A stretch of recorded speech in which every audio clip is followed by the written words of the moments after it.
सुनो, बोलो। मुझे ना अब इस घर में नहीं रहना है। क्या मतलब इस घर में नहीं रहना?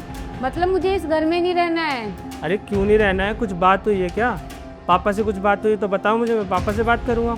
मेरी पापा से कोई बात नहीं हुई है। बस तुम एक काम करो, यहाँ कोई आसपास रेंट पे घर ले लो, हम वहाँ रह लेंगे। अरे भाई, मेरा अपना घर होते हुए भी मैं रेंट पे घर क्यों लूँगा यार? सारी दिक्कत ही यही है, ये तुम्हारा घर नहीं, तुम्हारे पापा का घर है। बेटा मेरा घर भी तो तुम्हारा ही है ना।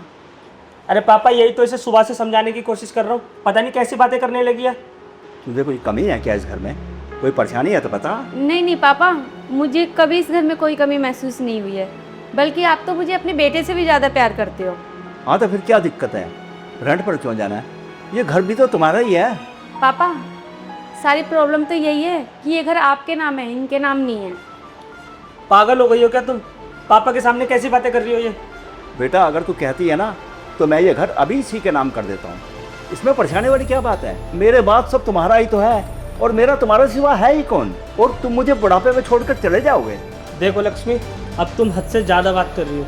मैं अपने पापा को छोड़ के कहीं नहीं जाने वाला।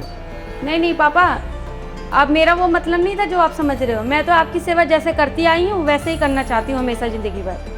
अरे तुम्हारा दिमाग फिर गया है क्या? कभी बोल रही हो कि घर में नहीं रहना है, कभी बोल रही हो रेंट पे जाना है, कभी बोल रही हो जीवन भर सेवा करनी है। जीवन भर सेवा बाहर रेंट पे रह के कैसे होगी?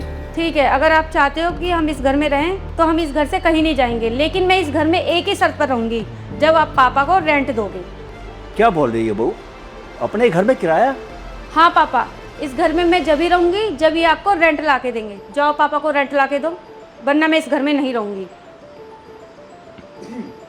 क्या ड्रामा है ये?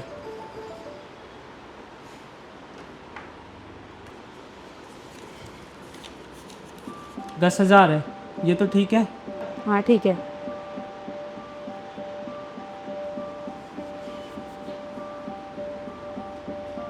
क्या ड्रामा लगा रखा था ये बार? अपने ही घर में रेंट कौन देता है? तुम शांत हो जाओ और मेरी बात ना ध्यान से सुनो, मैंने ऐसा क्यों किया है। देखो मैं जब तक सर्विस में था ना तो सब कुछ मेरे हाथ में था। अब रिटायर होने के बाद तो मैं अपने बेटा और बहू पे डिपेंडेंट हो गया हूँ। मुझे अपने खर्च के लिए भी उनसे पैसे मांगने पड़ते हैं। मेरे पास कुछ पैसे होते हैं ना, मैं तुम्हारी मदद ज़रूर कर देता।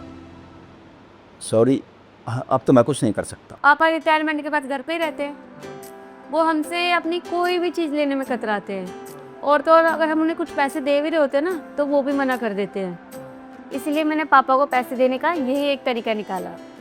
आई एम सो सॉरी यार, मैं तो कुछ और ही सोच बैठा था। अगर सबके पास तुम्हारे जैसी बीवी हो ना तो दुनिया के कोई भी सास ससुर कभी दुखी नहीं रहेगी।